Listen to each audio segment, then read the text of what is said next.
Idea Shop 6 shows you how to outfit a full-on woodworking shop in 1 year by budgeting $150 every 2 weeks. That's 26 paychecks. Here's the empty space we started with. After some cleanup, we start with a basic toolkit with wrenches, screwdrivers, a tape measure, safety gear, and the like. Then, with the first $150 budgeted from the first paycheck, buy a circular saw, some spring clamps, a sheet of plywood, and a sheet of foam insulation, and make these straight-line cutting guides by following the plan at woodmagazine.com/ideashop6. You'll have some money left over, so put that in a jar to start saving for bigger tool purchases. 2 weeks later, all of Paycheck 2 gets put in your savings jar. But build this handy crosscut jig that guides your circular saw when cutting lumber to length. When Paycheck 3 rolls around, you'll use your crosscut jig to cut the 1x lumber for these folding sawhorses. Buy a cordless drill driver for driving the screws to assemble the sawhorses. Then, with the fourth paycheck, add a few clamps, sanding drums for your drill, a set of drill and driver bits, and build a couple of jigs from scrap plywood to use with the drill. One is for sanding curves, the other for guiding the bit to drill perpendicular to a surface. There should be a bit of money left over, so again, put that in your bank. Idea Shop 6 continues to take shape as you budget $150 every 2 weeks for a year to outfit a full-on woodworking shop. With Paycheck 5, buy a jigsaw and the lumber and plywood to build a sheet goods rack. Building it gives you practice using your circular saw jigs, cordless drill, and new jigsaw. A lot of Paycheck 6 will be banked after you buy the 2x4s and plywood to build a wall rack for storing sticks of lumber. Pick up a level 2 to help install a lumber rack properly. Paycheck 7 and some of your savings buys a combination router kit.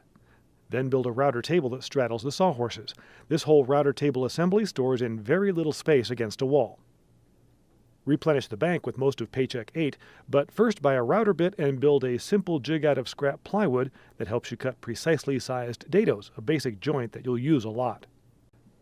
Idea Shop 6 continues to take shape as you budget $150 every 2 weeks for a year to outfit a full-on woodworking shop.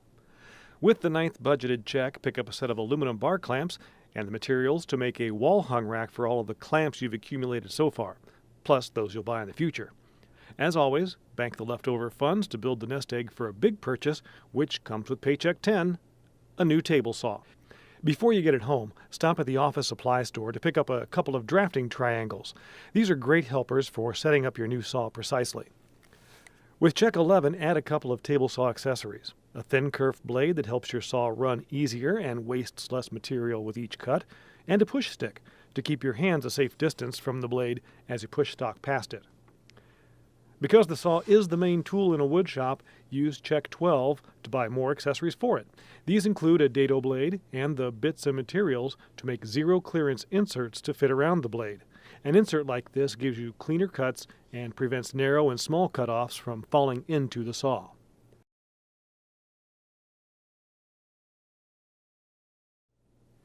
We've now reached the halfway point of outfitting Idea Shop 6.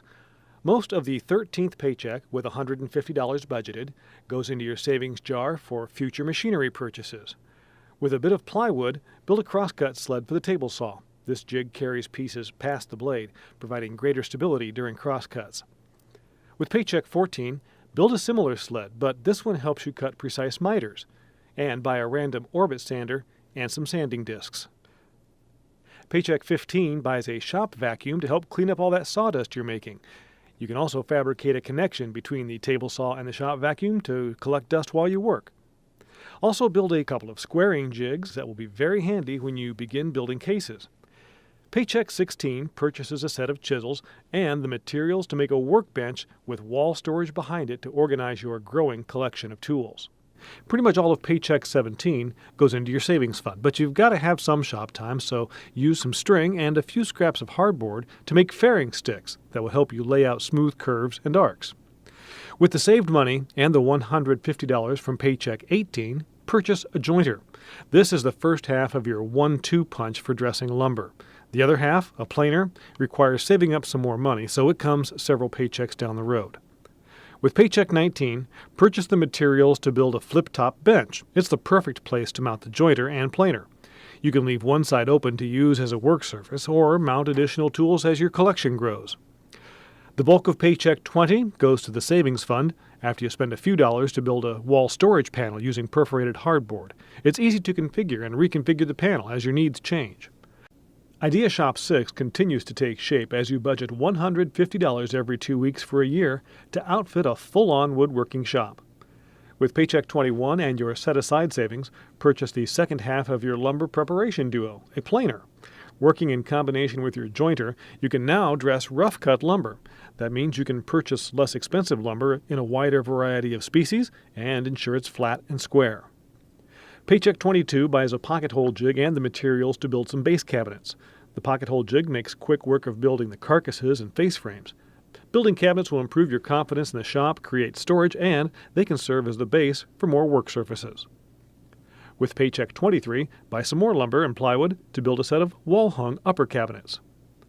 Most of Paycheck 24 goes into savings, but spend a few bucks to make a wall-hung panel for storing frequently used items close at hand. We're down to the last 2 paychecks in the year-long journey of outfitting a full-on woodworking shop by working within a budget of $150 every 2 weeks. With the next to the last check, buy materials to make a bigger, more robust router table. You'll appreciate the larger table surface, the built-in storage, and the convenience of having the router mounted on a removable insert plate.